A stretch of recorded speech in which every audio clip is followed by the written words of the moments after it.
Like one of the swimming, you know, like that kind of stuff. I don't know. Try it. See?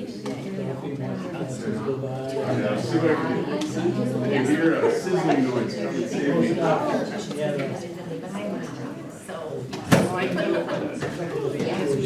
Yeah. Walking short. Yeah. Was that a stressful thing when you had to do that? So kind of. If you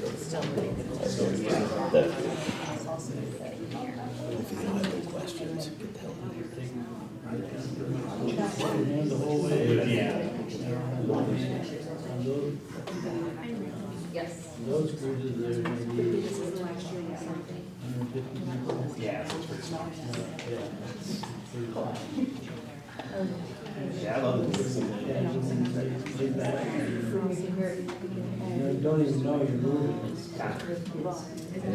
Usually turn away for the lines.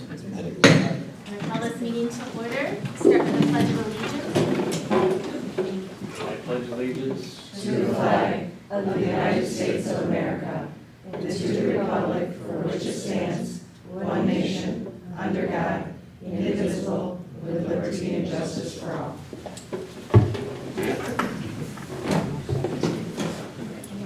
We are all here tonight. Number 2, approval of agenda. I'll entertain a motion. I move the Board of Education approve the May 18th, 2026 regular board meeting agenda as printed. Okay, motion by Mrs. Williams, support by Mrs. Thompson to approve the agenda. Any discussion? All in favor? Anyone opposed? Motion passes. Number 3, we're at communications. We do have a written correspondence. It does say shall be circulated, so after I read it, I will circulate it. We did receive a letter from Madison Kramer. She has a letter of resignation and then asked that this letter be read at the board meeting. So May 12th, 2026, dear Felicia Gingrich, Mark Horak, and the Board of Education, please accept this letter as my formal resignation from my teaching position with Ovid-Elsie area schools effective immediately. This has been an incredibly difficult decision to make and one that has come after significant reflection regarding both my health and professional circumstances. First, I have not been medically cleared to return to my teaching profession as I continue to experience ongoing daily symptoms related to the automobile accident that occurred on February 22nd, 2024. In addition, due to ongoing concerns and experiences that have occurred throughout my employment and medical leave, I no longer feel that I would be able to safely return to a work environment where I am adequately supported, respected, and protected in my role. Despite these circumstances, I would first like to thank the few individuals within the Ovid-Elsie district who have supported me from the very start. I truly appreciate you and all you have done to support me over the past few years.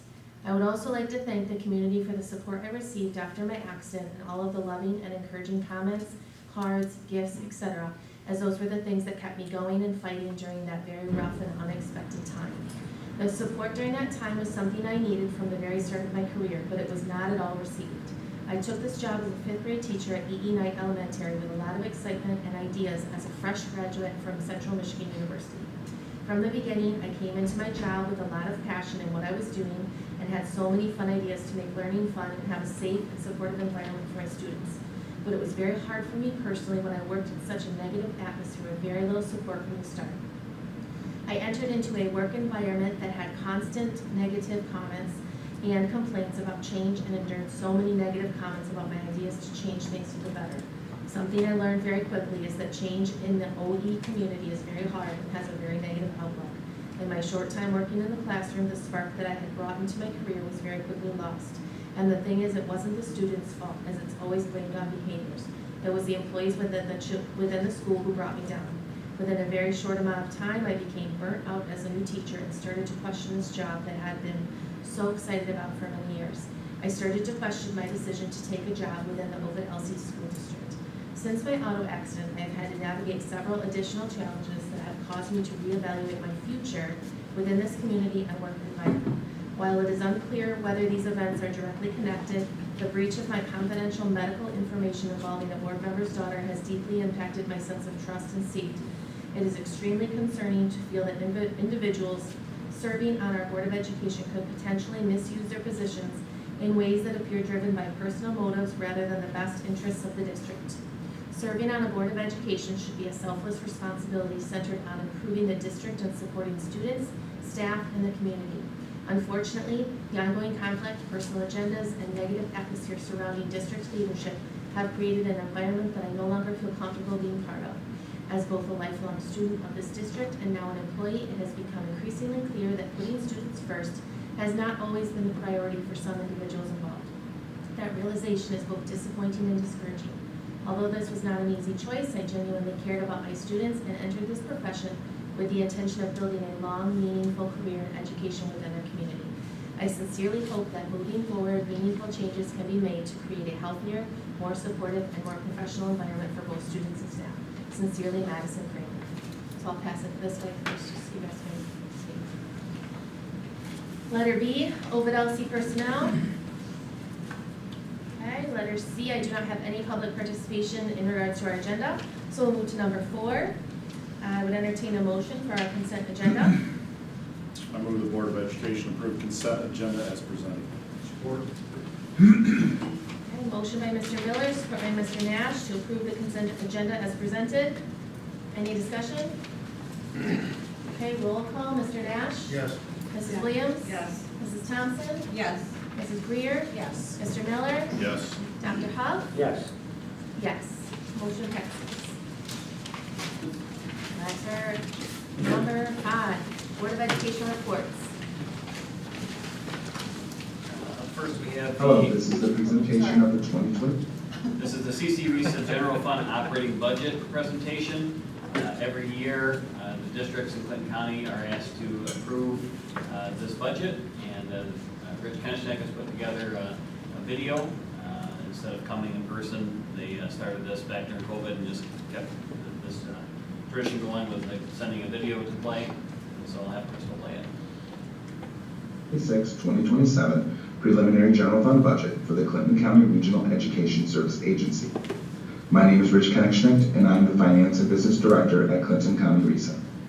This presentation is provided to you to facilitate compliance with Michigan Compiled Law 380.624.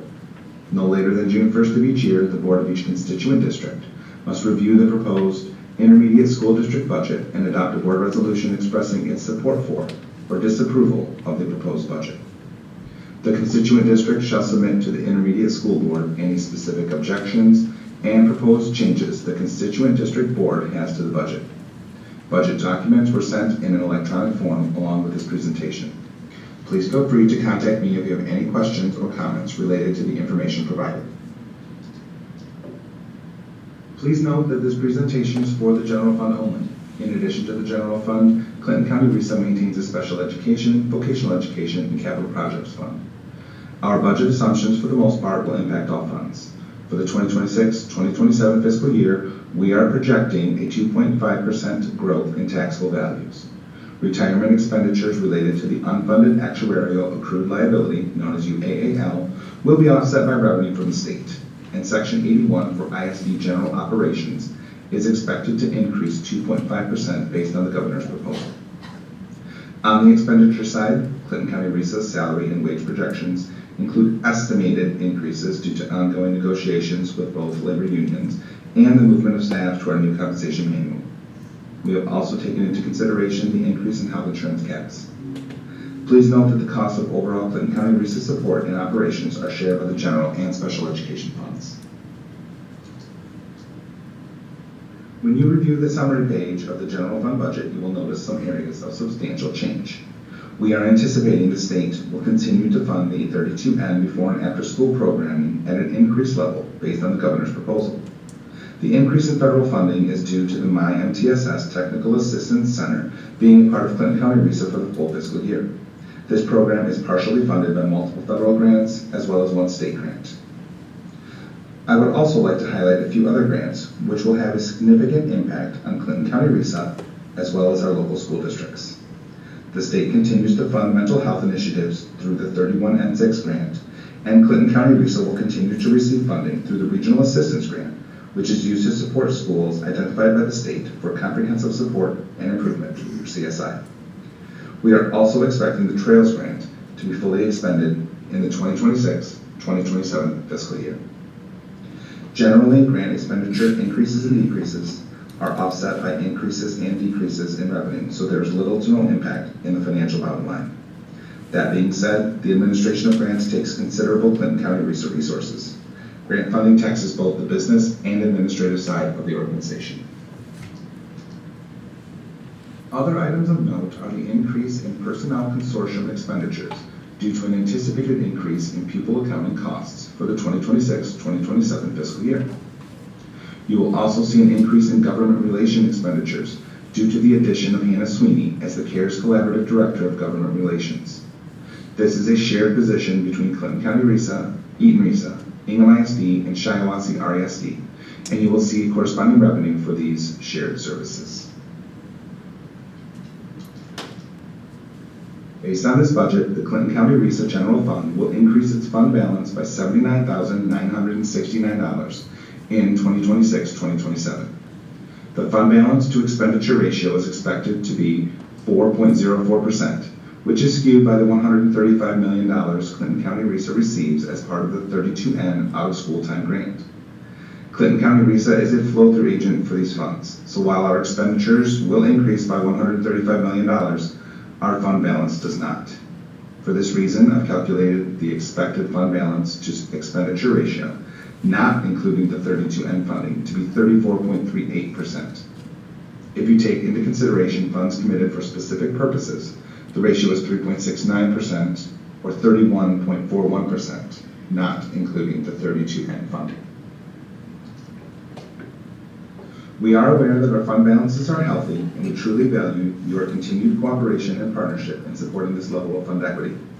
Clinton County RESA has completed phases 1 and 2 of the Educational Center Remodel Project and have started phases 3, 4, and 5. This is a very costly but necessary project which will focus on the updating of classroom facilities and overall building security. Once the Educational Center project is complete, Clinton County RESA plans to explore updates to the administration building, which is over 25 years old with many items from the original remodel still in use. Finally, I want to draw your attention to the Clinton County RESA staffing numbers. This slide is a snapshot of the number of employees at Clinton County RESA as of March 31st, 2026. It is noteworthy that the staffing information provided in the last year's presentation as of March 31st, 2025 shows Clinton County RESA with 205 employees. The increase of 42 employees from last year is primarily due to the addition of the MyMTSS Technical Assistance Center staff, but also includes additions to our Human Resources Department, Business Office, and Career Education Department. These staffing increases and the ability to target resources to areas of need is an indication of Clinton County RESA's ability to adapt and to adjust to challenges as presented. This concludes the presentation. If you have any questions, comments, or concerns, please do not hesitate to contact me. Thank you for your time. Okay, we will revisit this when we get down to new business. That Mike was going to report for that one. Up next, we have Bill Gaylor for the bus inspection update. We had our annual state police inspection April 28th through the 30th and May 4th through the 7th. 27 Ovid-Elsie buses went through inspection, 6 Ashley, 16 Langford. Inspection breakdown is kind of, you got a green tag, good to go. Yellow tag, 60 days of repair. The problem, red tag, can't drive with any students or anything like that till it's fixed. Ovid-Elsie, we had 27 pass. Ashley had 5 of them passed. 1 was a red tag. The red tag was for a air valve that was leaking by. I guess O-ring went bad, and he had that changed out for the next day to have it re-inspected. That's good to go. And then out of the 16 Langsford, we had 15 green and 1 red. During the last bus of the inspection, it was theirs, and we had an air hose blow during inspection, so we would have had perfect inspection on them too. So it was a pretty good inspection overall. So Thank you, appreciate all the work you do, and I know the state inspectors like coming here, because if something does come up, they know you can get a part pretty quick and pretty close and get it swapped out. The Langsberg one, that he was on the top side, they go from the inside, top side, and then go underneath, and he blew it. I don't have any air brake parts in stock, and I was like, I'm not dealing with this. I'm not having him come back. So I run down and I grabbed a part real quick and swapped it out before he was even done, but he's still tagged it, so. It's almost like we don't need you to come and give a report because it's always the same year after year after year after year. I was hoping, well, the first day, we had Ashley one, I'm like, this one's good, we'll take this one through. I was kind of separating them, and I run it through, and I come back in, I'm like, red tag? What? And he gets, I'm like, this is not how it's gonna go. But it was good. He was telling a couple people there, he's like, I don't even expect to pull tags out for the Ovid buses, he says, but you know, you never know what you're gonna get, you know, something your eye, you know, misses, you know, you can pick it out apart real easy, you know, so, but. Well, thank you for all you do. Yeah, thank you. I have a couple questions. What's our oldest bus that we have? Well, so we actually had 28 buses. One of them was going to be real costly to fix. It's our oldest bus. So I decided we're not running it through inspection, and we're going to use it as a parts bus. It was going to cost $6,000 to fix it, and it drove 50 miles last year from August to now. So 07's our oldest bus. How long does the bus usually run? Like, the last police inspector we had was saying 20 years is like the high side of, like, we don't want to see them a lot. Like, that's like the range there. And then, you know, I know like Dean, they're like 13 years, but that's, you know, more of a, pride, you know, like they're charging the schools whether they like it or not. You're in there, you're getting a new bus, and you're going to pay for it. So, and like Thomas, and when I went to International University out in Oklahoma a couple of years ago, they build their buses with glue, like a panel bond, and they say 13 years is what their life is on the panel bond. They'll warranty it for that. That's what they're saying it will hold. Driving down bumpy roads and stuff is not good on glue. It flexes, cracks, and then pops apart. International buses and Bluebird, they're riveted together. Everything's, so you're grinding, you know, they don't go, you know, rust away. But the cross members, you start seeing the issues with that.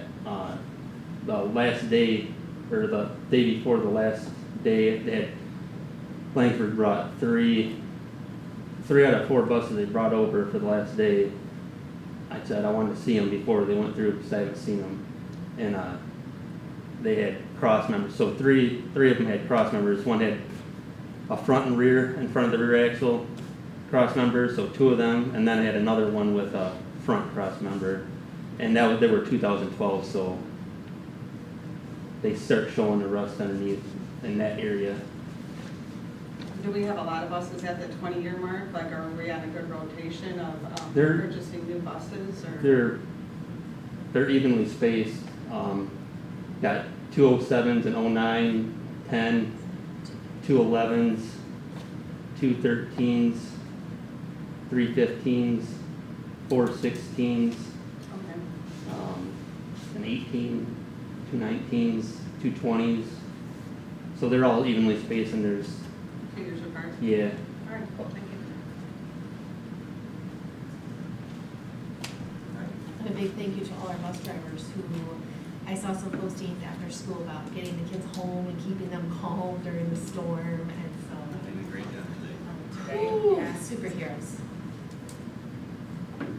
Okay, up next is the Wellness Committee presentation.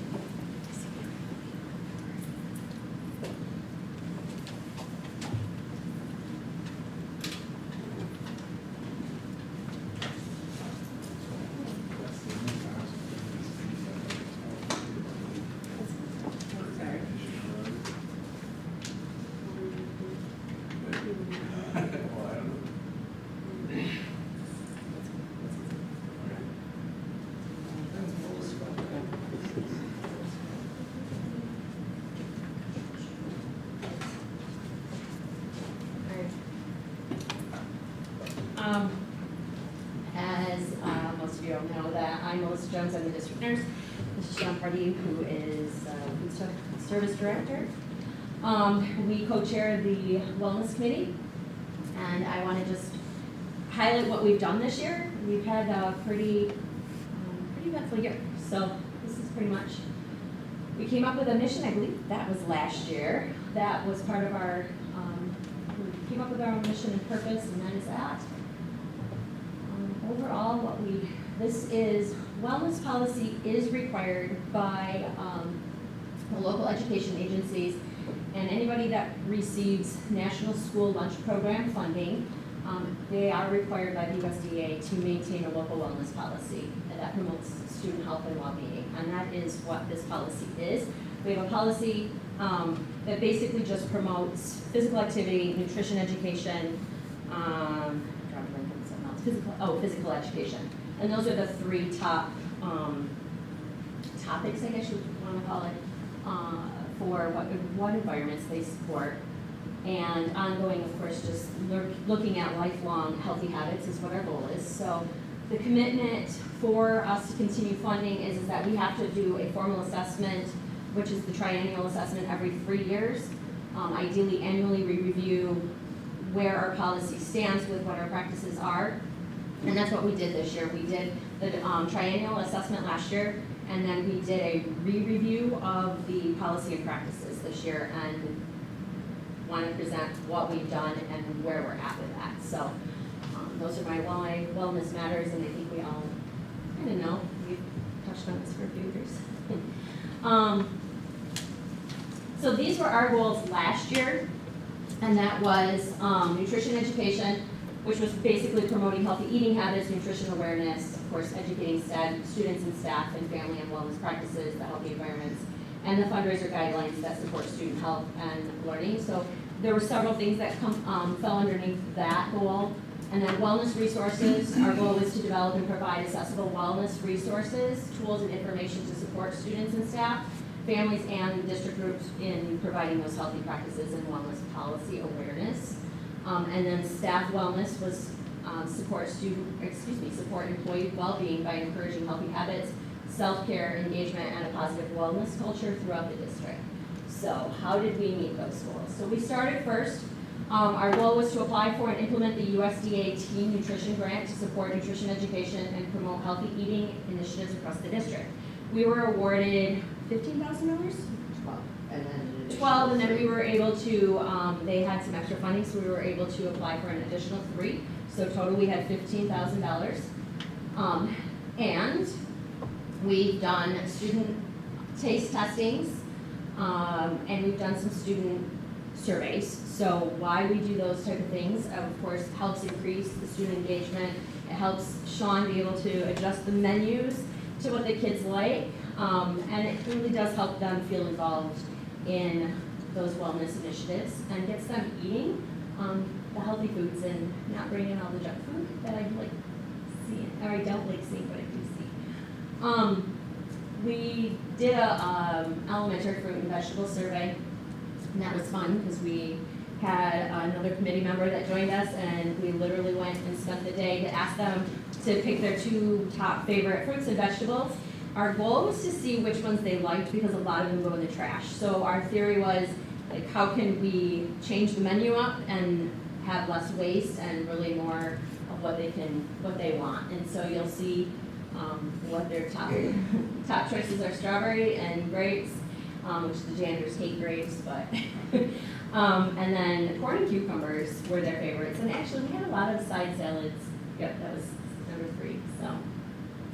But again, it just encouraged students to participate, get thinking about those healthy foods and what they do like, and voice their opinions. And with all those funds, we're seeing up the cafeterias. So over the summer, every single cafeteria is getting some new signage. That is going to be, so the top one is kind of, there's more than just those, but that's the theme in the elementary schools. And then that is the theme for the middle school and high school. And basically, our goal is to make that cafeteria more inviting, wanting them to sit down, and not so, I don't know what I call it, prison-like, it's the stark, and just not fun, dreary, that's a good word. So really just to foster that culture of health that extends beyond the classroom. So, and then Sean also did a bulletin board. I don't know if anybody got a chance to see it, but between the high school and middle school, one of the showcases, well, Sean did all of that. We did for Nutrition Month. March was Nutrition Month, so she had all her little stuffed fruits and veggies, and the kids walked by it, and I think there was a lot of Marauder Market. fun, yeah, farmers market. And then EE Night is going to be expanding wellness opportunities, and they are going to be starting a garden project. Shauna Cermak is the one that's going to be heading this challenge, and she has some great ideas, not only just to show where their food comes from, how we can get it back into the cafeteria where they can eat it, but using like ways to use those as sensory breaks, some social emotional learning, also within, science curriculum and, all the other curriculums that they can maybe touch on, those type of things. So, and then we're also going to have, there will be one hydroponic garden in a classroom at each grade level. Does that make sense, right? Did I say that right? So that'll help, I think, expand into their garden project. So she's taken the area that was known as the what was it called? The Nature Center. And she's got a bunch of volunteers, and her brother's donated equipment, and they're gonna go tear it up. We've got raised garden beds coming. Ultimately her goal is to do a little bit of a memorial garden for Mr. Long, and eventually we're hoping to put a greenhouse in there and do some more things. And then the middle school has physical activity initiatives going, so we were able to purchase them some equipment.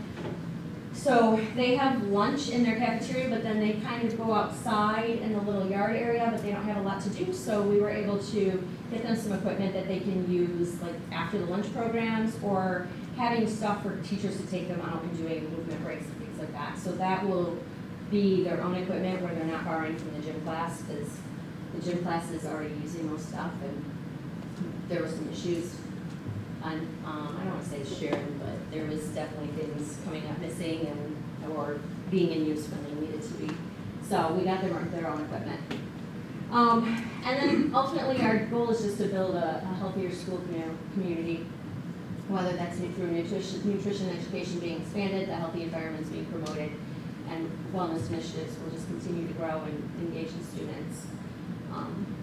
And then the fundraisers, our goal there was to review the current fundraising practices and develop a plan to educate staff on focusing requirements, promote healthy alternatives, update district groups, and establish a process for implementing and monitoring these changes.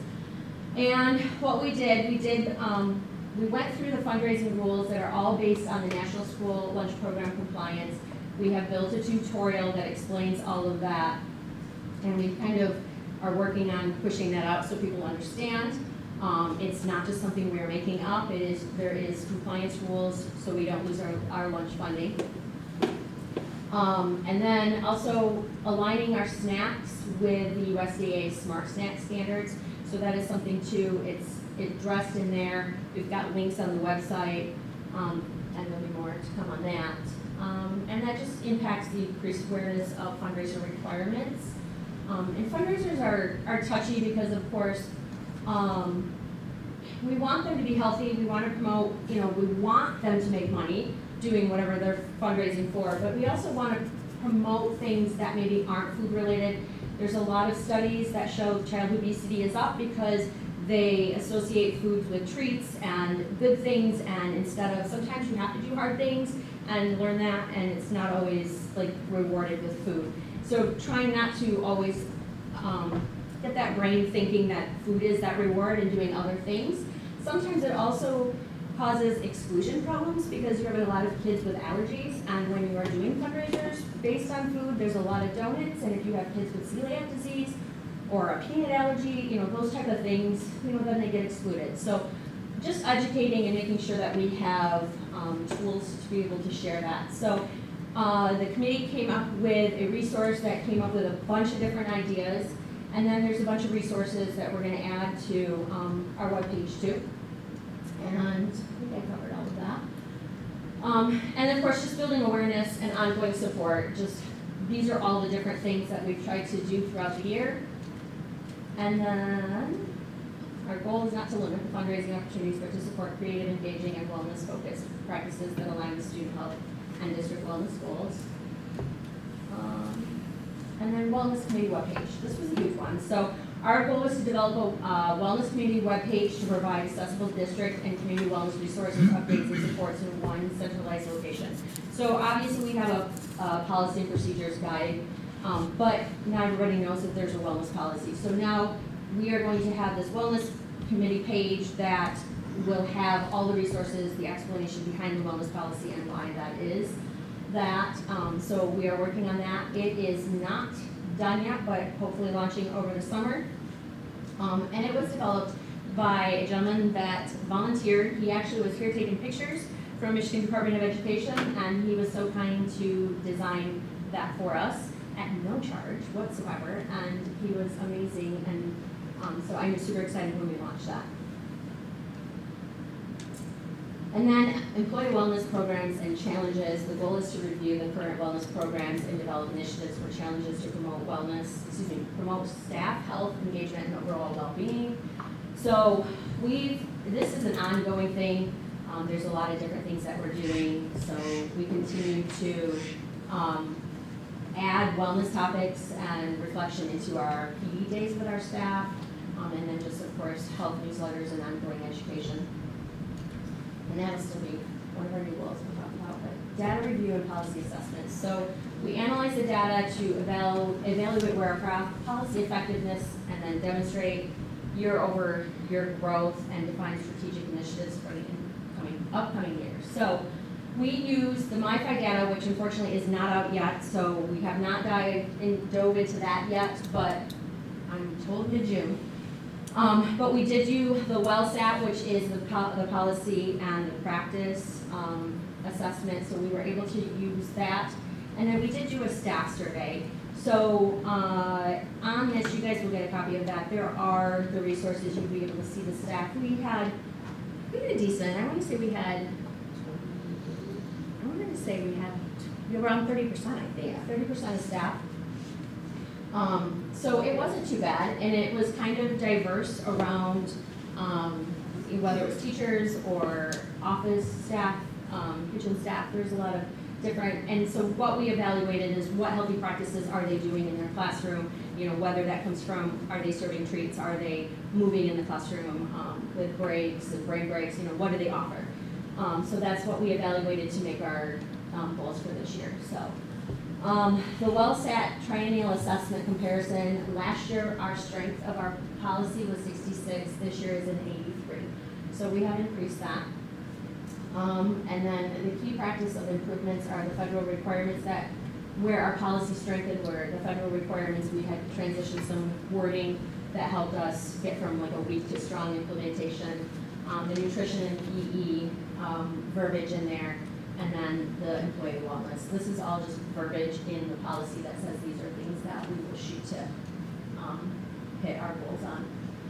So one of the most important proud moments that we had is that we got to work with some individuals from Michigan Department of Education this year. And that was a lot of fun. And there were 3 individuals, right? Am I missing one? Maria, Vicki, and Gannon. And so they were able to just reinforce that, the importance of community collaboration, student voice, and building a culture of wellness that supports the whole child, and their feedback was amazing.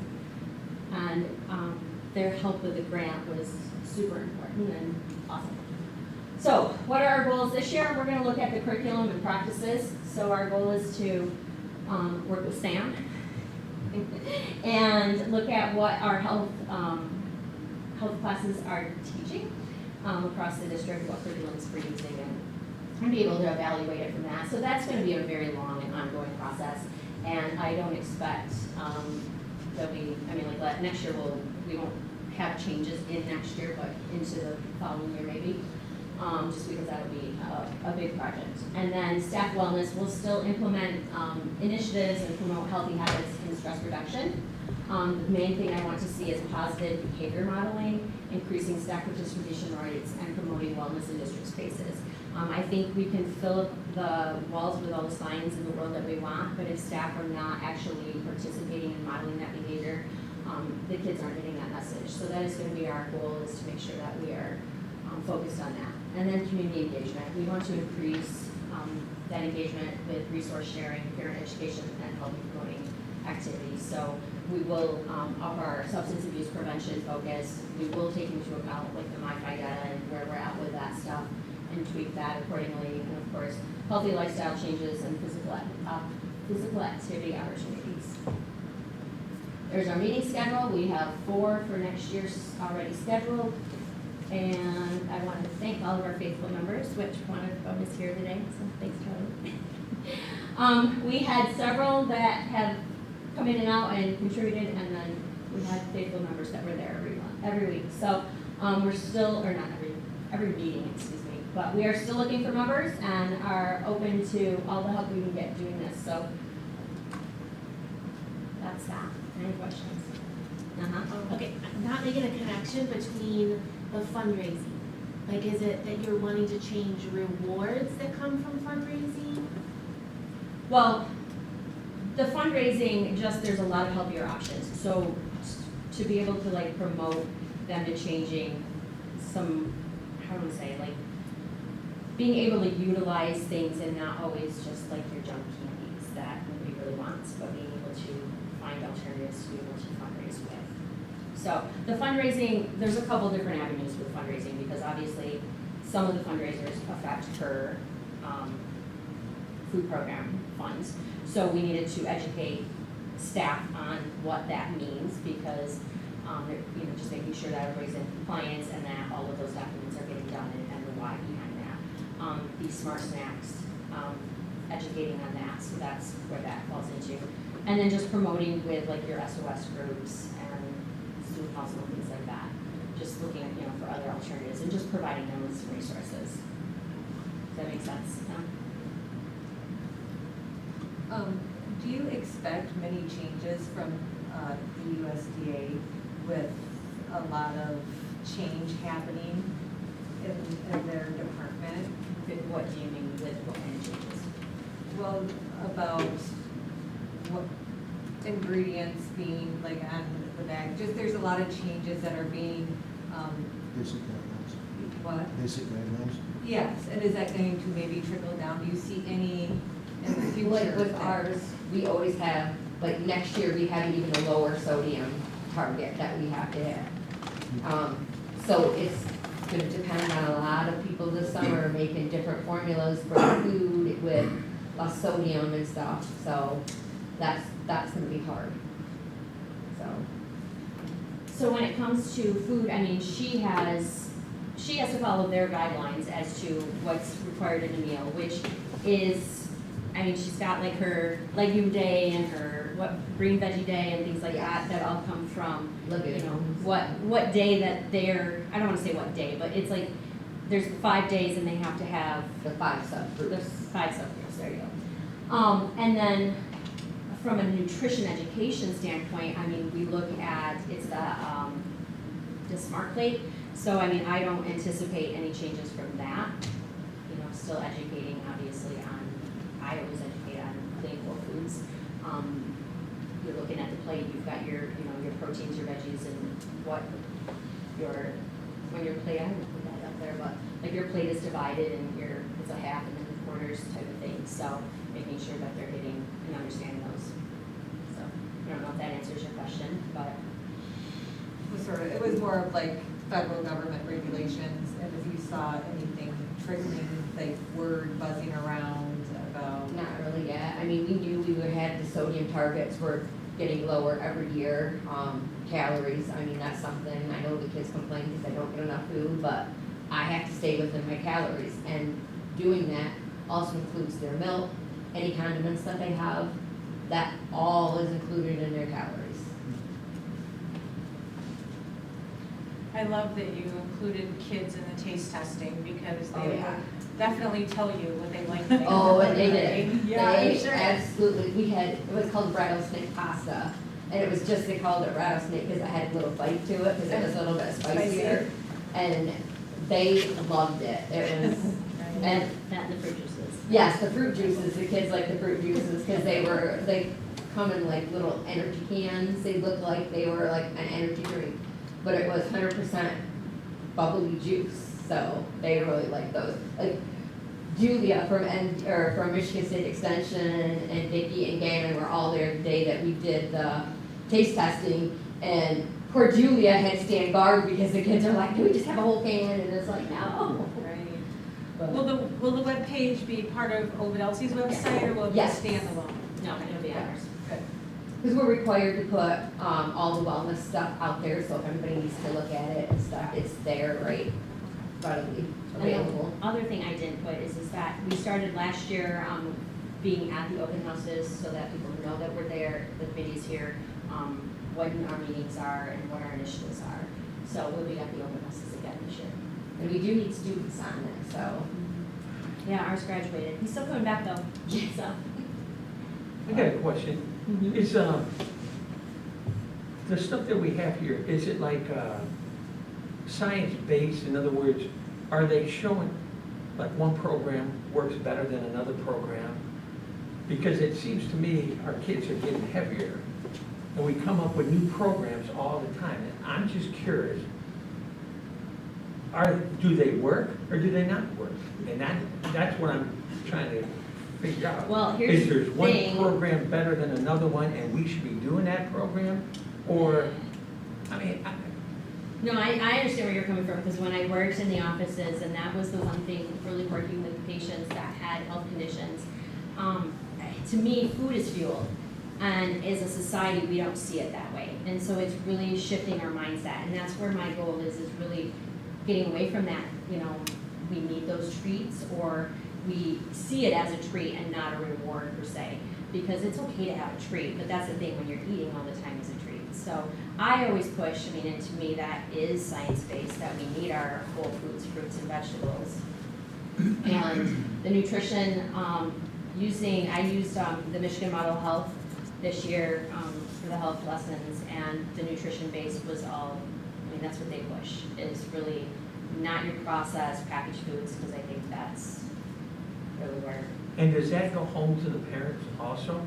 I mean, do they have It does. any of this stuff, or is It does, and that's the thing, that's my goal is with this, having better resources to really push out to the family. And we're gonna do a newsletter, so back to that, we did, where's our goals? Community engagement, we decided I think we're gonna hit a quarter. I didn't wanna get too ambitious if monthly, but definitely quarterly with, that information and sending those home with families. And with mine, a high school kid, I can give them 850 calories. And that, like I said, includes the milk, the condiments and stuff, which, yeah, that's what they need, but those kids are gonna get food from somewhere else. So if they just got like their lunch, it would be okay, but they get it from other places, or they get it from home, Yeah. so.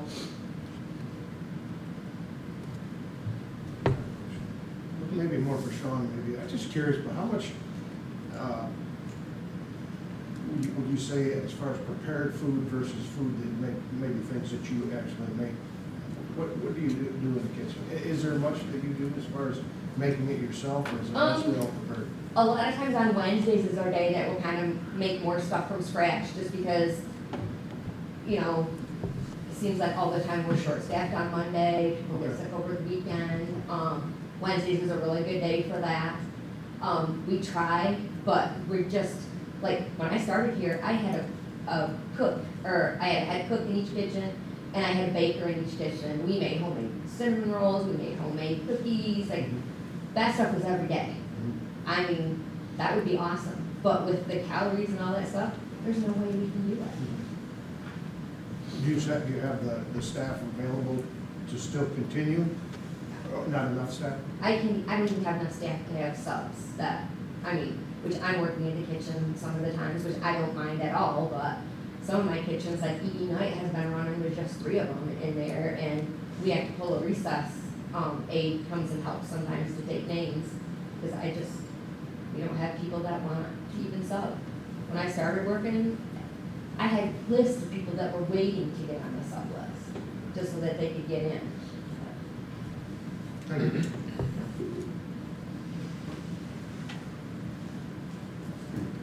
Thank you. And I can vouch for the rattlesnake pot.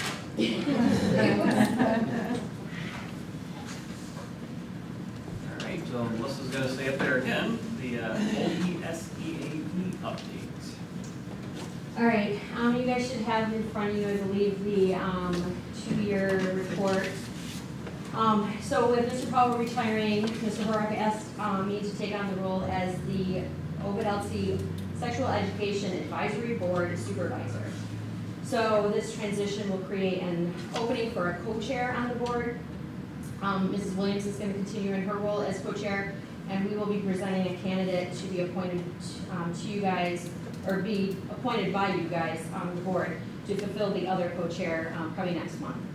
Additionally, we have 2 member spots that will, or 2 members that will be stepping away from their positions, and we will need to seek candidates to fulfill these respective roles in accordance with the MDE guidelines. So I believe it was a parent and a student, right? So what we will do is we'll put that application out, and then we will have an interviewing process for those. So that hopefully should go out in the next month, well before the next month, within the next couple weeks probably. And then on that 2-year report, the highlights, we've reviewed the curriculum taught at each grade level. The OESEAB has worked with teaching staff to create grade-specific binders of the lessons being taught to students. These binders are available for parents to review, and a process has been put into place for the parents to ask questions and opt their child out of any or all of the lessons. This has fostered more opportunities for communication among stakeholders and created more transparency with regard to lessons being taught. Those binders are at every building, so every grade level has all of those lessons. And then we've coordinated with the building administrators to ensure that our educators are maintaining the necessary certifications required to teach reproductive health. And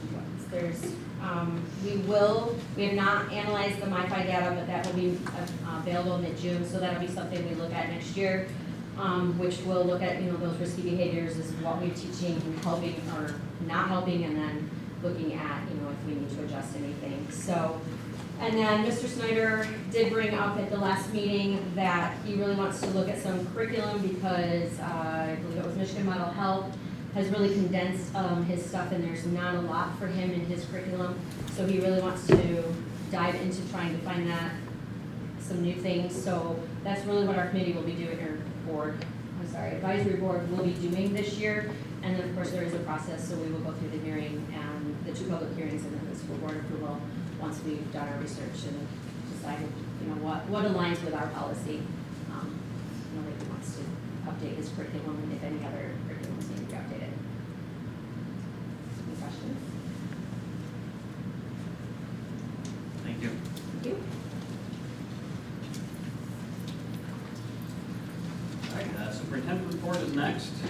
And first, I just want to, for the record, the board doesn't need to act on these, but to let you know that we do have 3 teachers that are completing their probationary teacher period as of the end of the school year. That is Danielle Cook, Sierra Hudak, and Austin Magaski. So we congratulate them on the tenure. On June 10th, we will have a board work session with administrators. We're working with MASB on that. I want to announce that we have a formation of a new committee, the school board. This is a policy committee, and the members on this committee are Sue Greer, Kevin Nash, and Becky Williams. And I'll be reaching out when I get a meeting date set to organize things within the next week or 2. And then I'll also mention that the finance committee will be meeting before our June meeting where the budget will be presented. So the finance committee will review the budget beforehand, and Katie will be reaching out to schedule that meeting as well. I was going to mention the heroic bus drivers today, beat me to that, but I'll mention it again. They did a great job today. That storm blew up. They kept things calm, and I was in the bus garage as they were coming back in, and they all did an outstanding job, so we're thankful for what they do. That's my report. Okay, on to old business, we have none. New business, letter A, the CC Risa General Fund Operating Budget Resolution. I entertain a motion. I move the Board of Education approve the resolution for the Clinton County Reset General Operating Budget for the 26-27 school year. Support. Okay, so we have a motion by Mr. Miller, support by Mrs. Williams, that the Board of Education approve the resolution supporting the Clinton County RESA General Fund Operating Budget for the 2026-2027 school year. Any discussion? It was me that supported. Sorry, Mrs. Thompson. I just guessed by voice. Okay. All right, roll call. Dr. Huff? Yes. Mr. Miller? Yes. Mrs. Greer? Yes. Mrs. Thompson? Yes. Mrs. Williams? Yes. Mr. Nash? I didn't write it down this time. Yes. All right, motion passes. Letter B, we have 2 employee contracts on here, and even though we do have our personnel, the action report that we see, these are on here because they are separate from the teachers' contracts, because they are 1-year contracts instead of 3. So that is why we have them here. I entertain a motion. I move the Board of Education extend the contract with Lynn Eichenberg as teacher at E.E. Knight Elementary for the 26-27 school year. Support. Motion by Mr. Nash, support by Mrs. Greer, that the Ovid-Elsie Board of Education extend a contract to Lynn Eichenberg as a teacher at E.E. Knight Elementary for the 2026-2027 school year. Any discussion? We're excited to have you back. All right, roll call vote. Mr. Nash? Yes. Mrs. Williams? Yes. Stop! See, I'm already struggling without writing them down. It's not your turn. Mrs. Thompson? Yes. Mrs. Greer? Yes. Mr. Miller? Yes. Dr. Huff? Yes. Yes. Motion passes.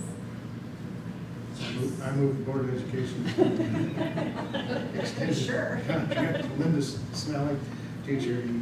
Knight Elementary for the 26-27 school year. Support. A motion by Mr. Nash, support by Mrs. Greer, that the Ovid-Elsie Board of Education extend the contract to Linda Snelling as a teacher at E.E. Knight Elementary for the 2026-2027 school year. Any discussion? Roll call vote. Dr. Yes. Huff? Mr. Miller? Yes.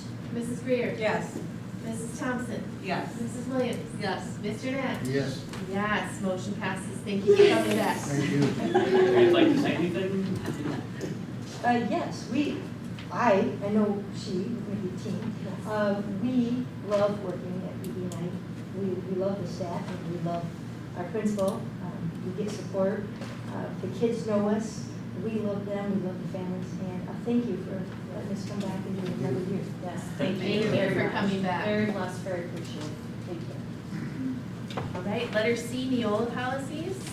Okay, these are the spring updates from Neola, and this is the first reading, so there's no action tonight. These are all uploaded in LiveBinder, so you can take a look at those. And this is actually something we'll want to discuss with the new policy committee, because the plan going forward would be to have the policy committee help look at these and actually present these at the board meeting as we look at new policies. You know what you're getting in for. No. Signing you up. Right. At some point, are we gonna consider, or at what point will we consider maybe moving away from Neola to? That's something that the new policy committee will have on their first agenda. Okay, perfect. Thank you. We reached out for information. To true. Yeah. All right, letter D. D for Dan. D for Dan. Hello. Oh. It is not unusual for me to seek purchase approval for devices, but it is unusual to ask to purchase in this fiscal year, and the price is high, and I wanted to explain to you what's going on. I may be overthinking it, I may be giving you too much information, but I just want you to know what I'm thinking and where I see us going in terms of devices.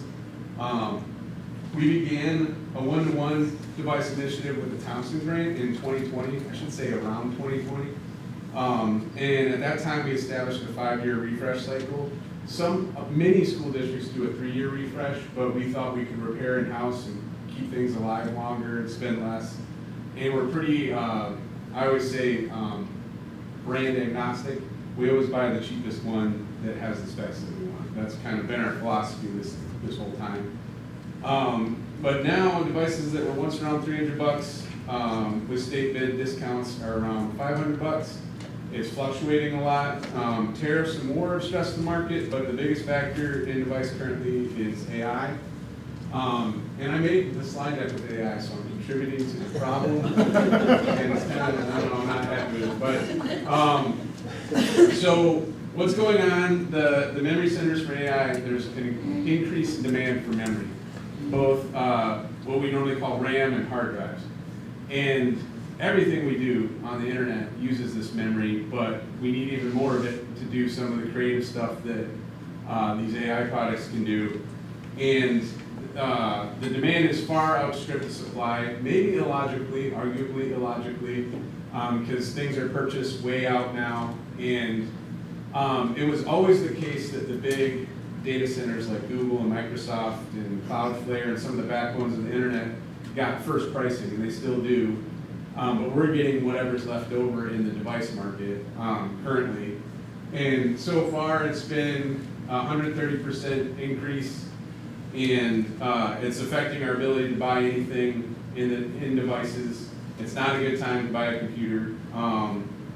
Most analysts are predicting that it's the end of the budget device. So the reason Chromebook dominated in schools and beat out Microsoft and Apple was you could do the thing you wanted to do at a very low price. But Google is merging their Chrome operating system with their Android operating system, which is largely thought of as phones, but it's all of the Internet of Things like your HVAC controls in your house and all these other things run on Android as well. And putting it all together for them makes it so they can have a single marketplace, a single place to develop apps and programs for. So while that's happening, Microsoft and Apple also have higher security requirements, and they're all pushing processing so they can do more AI stuff, because they believe that's what we want. I don't know if that's what we want, but that's where everything's going. Apple did release a lower tier device, a slightly cheaper device, because they're trying to capitalize on Google's shifting to say, oh, hey, well, we got something too, but it's just, none of it is as cheap as what we're used to. And that budget tier will probably be gone by 2028. Most of the factoids in here are from the Gartner forecast, but it's every week I read stuff and go, oh, okay, it changed again. And I've been talking a lot to vendors, and there's a lot of talk on the listserv where all the tech directors talk about what are you doing, what are we doing. I'm expecting we won't ever see a $200 to $300 device again. That's what I'm acting on currently. And we need to prepare for that shift. We need to maintain what we have. We're also in an era where we're kind of reevaluating, well, what was the value of this, right? Like we went one-to-one, and at the time, that was tied directly to that grant that we got. It was, I'm not saying it was pushed upon us, but it was part of the program. It also helped us, more or less, during the pandemic to have devices to hand out. Whether that yielded a good result or not, you know, it didn't, but like, but we had devices to at least make some connection during that time. So it wasn't a horrible thing, but we're looking at what do we really want to do with these things in the classroom. The teachers have been working a lot on that, you know, deciding what value a device really has. So what I'm pushing towards is stretching our refresh cycle, but also buying right now. On average, I'm getting about 3 days that a quote's valid. It depends on the brand. Our board policy allows us to purchase directly from MyDeal, which we do participate in, but all of the state bid consortium for K-12 devices is on RIMC State, which is something I'll mention to the policy committee at the right time to say, hey, can we throw that in there? But typically, I would start from that state bid, RIMC, and get 3 competitive quotes. But instead, certain bidders won't get back to me. It depends on the specs I'm asking for, and it seems to be divided by brand. Acer and Asus, the way they build, they'll say, we're building 1,000 of these, this is the price, as soon as we've sold them, price goes up, we'll build the next 1,000. Same specs, same machine, but it's organized in a way that at least you can grab what's there if you sign up at the right time. Dell and Lenovo are a little bit more like, we've always just built with the parts that were in front of us, and you want to buy 5, you know? So it's not a good way to plan. So I can't get 30 to 90 day terms like I normally would, which is sort of like the standard for that kind of thing. And the devices we were targeting, that price set change, it just makes it really difficult. So what I'm proposing is that we approve a purchase of devices now that we typically push. It's really a difference of 2 months, but it would typically be in the next fiscal year. I'm afraid if we wait that long, we're adding another $100 per device. And I'm gonna stretch refresh cycles. We had already been in conversation, and our plan is to put the middle school devices back on the cart. That's our highest breakage rate. Kids are carrying them around, kids are taking them home. And the screen breaks are probably the biggest thing, but there's intentional damage as well that happens, picking keys off and things that don't need to be happening. So we put them back on the cart. It gives us more control, the damage rate will go down, but also it gives the teacher more control of that device again to say, hey, I'm sick of this being a distraction, it's gonna come out when we're doing something creative with it. Otherwise, we're gonna do the methods that we know that work. And the other thing we're gonna do, of the devices that will still function for 3 years, we're gonna do battery replacements to stretch them a little longer. We wouldn't normally do that when they're end of life. And that's the other thing that's happening with the Chrome to Android change. Some of our devices, even though they haven't reached end of life, aren't manageable anymore, which is super annoying because it feels like a bait switch. But that mostly affects us with something like a testing app. So I can hand you the device, you can still get on the internet, you can still do some productivity things, but I can't manage it the way that I'm supposed to manage it so that the state testing works or very specific apps work.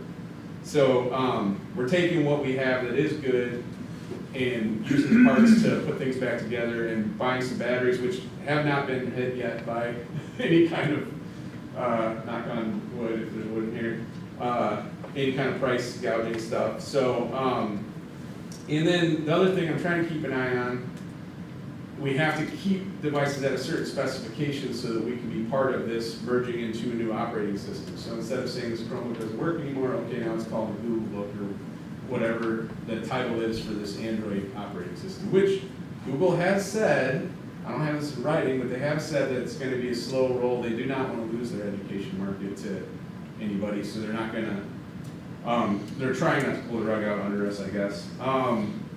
So the recommendation is devices that we're going to deploy at Ignite. We're moving all that stuff up to the middle school. So Ignite will, for them, it'll feel like newest stuff, I guess. And then Leonard, we've always stretched these tablets, but we're doing purchase of tablets and then 25 staff devices. And 25 is the number I normally buy to have 5 extra on the shelf, and I end up using them every year for various reasons. But that's the recommendation that I'm asking you to approve tonight, and I would cut a PO on Tuesday to make sure I don't lose the pricing.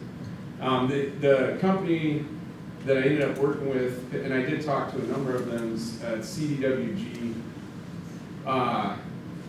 it came down to their ability to say, I can guarantee this for 7 days, you know? And I was like, okay, if I need all this information on Thursday, I'm gonna go to my board and get approval, and he's like, yep, this will be good, this number's not gonna disappear. And they were also able to find stuff that we were comfortable was repairable. My technician and I spent way too much time watching videos and looking at different machines because we didn't want to get something that was fit our price point or whatever our price point is now, and then we couldn't fix them. So we're confident that we can continue to repair these, stretch them as long as possible. So any questions about that stuff? So the current devices are roughly 5 years old now? Well, they weren't all purchased at once. When we had in 2020, that grant, we purchased them over 3 years. so that they weren't all at once. And we've kind of maintained that, where we buy roughly 2 grade levels a year. So our oldest device, the Lenovo's that we have, probably 100 left of, those are probably 7 years old. And so we're definitely replacing those. And then there's a batch of, we have 3 different Dell models. There's a batch of Dell that's also 7 years old. But the rest of them are 5 years or less at this point. You would normally get it in 3rd grade, and we either make you carry it to 8th or 9th grade. We switched our model in between because the middle school kept smashing everything. So we weren't buying them for 8th grade, we just started buying them for 9th grade.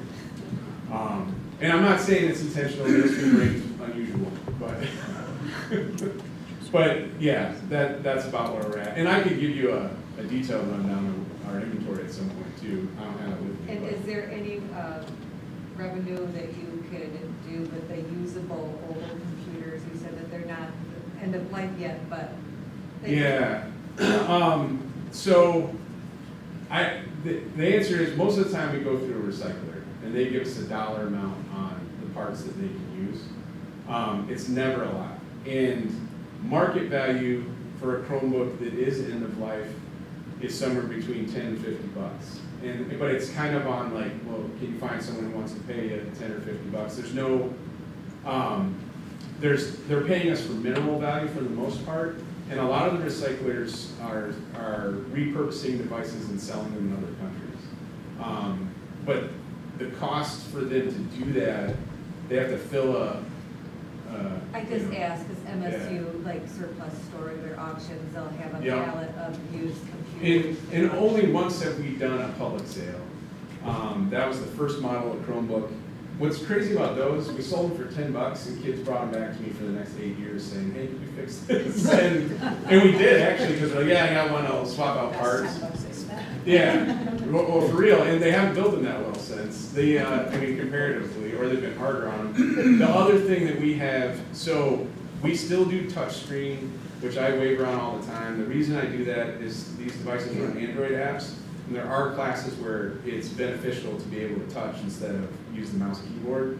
When a student breaks their screen, they get a non-touch back. But the way we're doing that is we have devices from other school districts that they just gave us. We pull those screens out and we put a little adapter in. And that's not common practice. In a lot of districts, they'll go out and buy the $150 touchscreen and repair it. And if there was some need or parental demand, I would negotiate with them on that, and okay, you need a fully working device, that's fair. There's a reason behind it. But most of the time, students get back a non-touch device. And a lot of them, by the time they're 8th, 9th grade, they're like, man, I wish I hadn't done that in the 4th grade, rip all my keys off, or whatever they've done. We try to get them to have some consequence when they break the stuff, but accidents happen too. And I'm gonna redo we have this protection plan that we do, which is to prevent a parent from being on the hook for a full device replacement when something happens. I'm gonna redo the language on that too. I want everyone to understand that it's optional, but also know that it's probably your best bet versus something getting broken. But we're shifting a lot of it back to the cart, so it'll be up to parents if they, about 80% of parents have participated the whole time. And we haven't had a lot of issue with it. And it's, comparing to other districts, when you charge full price, you have a lot of issues with parents. So maybe I'm going the chicken route on that, but it also is just an idea of having everyone have some skin in the game. Like, this is something you're responsible for, which we've had pretty good luck with it. But I don't know if I answered your question. And how many devices in total will this purchase? 335. Yeah, that is the quantity. And I'm sorry if I missed it. Is this in our budget for this year? No, this would normally be in next year's budget. Okay. Yep, it's very different than what, so these purchases are almost always over the bid threshold, so I come every year and ask for approval on devices, but I'm asking to buy now, which means we would be shifting that expense. So does that mean we're buying double in this fiscal Yes. year? Yep. And then none, or maybe potentially, Yeah. not as many next year? Right. Okay, gotcha. I can't say for sure what, Will we need none? No. I'll probably still ask to purchase some, but it also kind of depends on the market. We might say, okay, well, we might have a year where we just do nothing, repair what we can, and, but it may change how we utilize the stuff. And we may share it differently, and that kind of thing. And even though the Apple product is cheaper, when I took a different job, I was a 25-year recovering Macintosh user. So that's Microsoft and Windows is just the way of the business world now. Yeah. So it's gonna set our students up for better success, Yeah. unless they're going into graphic design. Yeah, well, and we still have the labs that we support. We have every operating system in the district. So, you know, our digital media arts, they use Mac computers because of that industry need. And we try and keep track of that stuff. We can't move as quickly as a business can on that kind of thing, but we try and offer everything. I'm just saying, even though it's cheaper, it's not ultimately better for the student. Yeah, yeah, and that's really what we're looking at every time we make a purchase, so. What is the recyclable value of these devices? $5 at most. It depends. If it's a fully functional device, they might give us more. But it also depends what they're doing with it. We've changed recyclers a number of times. And we've been using a local lately, and it's poundage. They're paying me scrap value. Us, scrap value. But like it fluctuates. And now, we're gonna have to, I may look at that again, what recycler we use, what they're offering. It's been a couple years because I like using they're, you know, within driving distance local. But we may need to look at, hey, maybe everything's got more value now as the market stays crazy. So we'll need to look at that before our next big recycling. Although most of our recycling is truly parts. Because our technician's very good at a keyboard from this one, a motherboard from this one, change the serial number in the back end, and voila, this works. You know, when we throw stuff out, it's mostly plastic. Because we've used all the parts that we can. So, but again, we'll be looking for value we can squeeze out on that stuff too. Thank you. All right, I entertain a motion. I move the Ovid-Elsie Board of Education to approve the purchase of computer hardware and software licenses from CDWG in the amount of $162,675.15. Read that again. Just so we're accurate. Read it one more time. 162, did I say it wrong? Keep going. $162,657.15. Sorry. This purchase includes 335 Chromebook units, associated Google Chrome OS, education licenses, and protective cases. Support? Motion by Mrs. Williams, support by Mr. Nash, that the Ovid-Elsie Board of Education approve the purchase of computer hardware and software licenses from CDWG in the amount of $162,657.15. This purchase includes 335 Chromebook units, associated Google Chrome OS education licenses, and protective cases. Any discussion? Go ahead, Josh. What's this gonna do with the budget? We're gonna have to dip in the fund balance to cover it for the year and then backfill it potentially in July? Yes. You want to comment on that? I mean, just because we do have such a good healthy fund balance, yes, essentially, when we do the final amendment in June, it will dip somewhat into, and then looking back over the next year, if we don't have to purchase as much, then we'll be able to backfill in the 27-26 fiscal year. Okay. That was my question, so. All right, roll call vote. Mr. Nash? Yes. Mrs. Williams? Yes. Mrs. Thompson? Yes. Mrs. Greer? Yes. Mr. Miller? Yes. Dr. Hoff? Yes. Yes, motion passes. Letter E, overnight trip requests. Would you like to talk a little bit about the? Sure. So on my paperwork, you can see we've done quite a few trips over the course of my 20 years.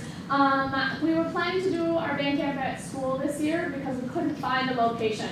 One of my band director friends posted on our Facebook site that, hey, the place that she's been going to and loves for the last 3 years had an opening, and it just happened to be the week that we were planning to go to camp. It is about an hour and 20 minutes away from here, very short ride on the bus. We'll get here on Sunday, get stuff ready, leave Monday, go out and do lots of bonding activities and learn our marching show like we have in the past. It's a super fun trip for the kids, and they're just all right there. There's no distractions, they're not at home playing video games all night before they come back to school and work on the show the next day. We do have a game right after we start school in the fall, and it's really, really helpful for us to get that extra time to go away to camp for that. So I haven't told the kids yet because I wanted to get approval first, but we have our meeting on Tuesday, and so I'll be able to get my parent chaperones at that time. And I'll make sure that we have, we usually have like 5 or 6 at least, plus I have instructors that have gone through all the background checks and former students that are working at camp with us. So looking forward to it, super excited. Anybody have any questions? Okay. Entertain a motion? I move the Board of Education to approve the overnight request for the marching band camp at Lincoln Lake Baptist Camp, departing Monday, July 27th, 2026, returning Friday, July 31st, 2026. Support.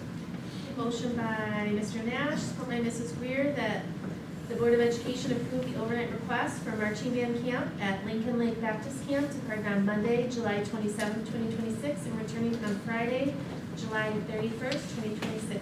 Any discussion? All in favor? Aye. Anyone opposed? Motion passes. Additional public participation, I have one. So, as you may know, my wife and I are both legal guardians for my daughter Madison Kramer. So I'm not online by asking or making a statement. I guess I thought her letter of resignation, would be acted on tonight. So I'm wondering if that's happening. We've already passed that. We do it as our consent agenda, so we don't actually have to act on them. Okay. That's why it's not listed. Okay. So it's up in our consent agenda under personnel action report. Okay. And then I want to address one statement that was made in her letter of resignation, talking about the negative atmosphere surrounding district leadership. And I want to just comment on that real quickly. There's some members of the board that have been amazing during this time. Mr. Nash, Dr. Huff, Mr. Miller, and Brooke have reached out to me on multiple occasions. Anytime they ran into my wife at school, there's been comments that it is. And then specifically Mr. Orbeck has been very supportive and has reached out and always asked questions, asking for updates, and our family really appreciates that. Thank you. Other matters which may come before the board, hearing from board members. I did want to share that Sue and I got to visit the school, so thank you to the board members who were able to seek out donations, because we got positive comments about that for staff appreciation, or those who donated. Sue showed up with Hawaiian gear, and without any shame, we wore it through the building, looking awesome. But a lot of the teachers mentioned how thankful they were that we stopped in, and it was just a good experience to visit every school. And then the other thing I was going to ask you, would you just share out loud what you had in your email about where we're at with strategic plan? Like you were visiting and that soon we'll have communication, just so. Yes, there'll actually be a press release going out probably Wednesday of this week. And it'll have the information, it's on the webpage now, but the full summary is on the webpage. We have the chairs and co-chairs for each of the 5 target areas assigned, and we're working on developing how we're going to reach each objective within that. So that's our next step in the process. Anyone else? I would like to read something. So I want to be clear that these comments are my own and not those of any other board member or the board as a whole. After hearing Mrs. Kramer's letter, I want to start by saying I'm truly sorry for what she's gone through over the past few years, and I hope she can continue to heal and find peace moving forward.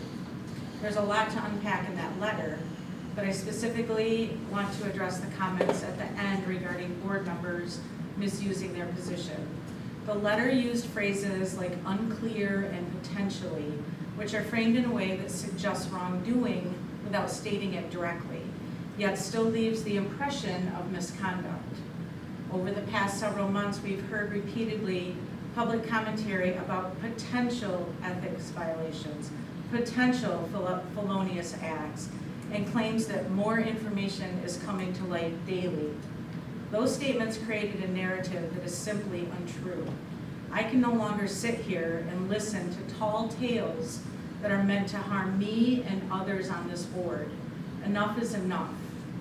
Continuing to make or imply these accusations crosses the line into defamation, and here's why. The allegations that board members were tied to personal information sharing was fully investigated by the state police at Mr. Jones' request. Cell phones and emails were scrubbed, along with hospital security footage and computer logs. No evidence of wrongdoing by me or any other board member at this table was found. None. That investigation concluded more than 7 months ago, and I was formally notified on October 31st, 2025, that the matter involving any board member was closed and dropped. I have sat quietly for 7 months, but I'm no longer willing to do so. I am publicly requesting that these accusations stop today. What is especially sad is the impact these false narratives have had, as mentioned in the letter. Fear and distrust have been created where none should exist. Regardless of age, no child should carry the weight of someone else's political agenda. The letter is also disheartening because exactly 1 year ago, this board unanimously approved everything Mrs. Kramer requested to support her healing and eventual return to the classroom. That decision was made with compassion and support. It is disappointing to now see many people in this district portrayed so negatively. I respect each person sitting at this table. We follow proper process, have thoughtful discussions, are transparent, strong on integrity, and have made meaningful progress in strengthening our district over the past year. That progress should not be overshadowed by reckless and damaging claims. Again, the claims have been thoroughly investigated and dropped. There is no justification for continuing this nonsense. Finally, I would ask us all to consider something important. Several individuals received texts or phone calls this weekend encouraging their attendance tonight, stating there was going to be a letter read and it would be good. Watch actions, not words, and ask yourselves honestly, who in this room truly has a personal agenda? I'm going to speak out of order. You're welcome to bang the gavel if you'd like. But the statements that are being made by you are completely false. Nobody was Okay, but I investigated. do have to That's follow fine. policy. We That's can't, fine. this is no longer public Nobody on time. this board was investigated Is at there all. anyone else for hearing from board members? I'll entertain a motion for adjournment. I move to adjourn. Thank you, Sue.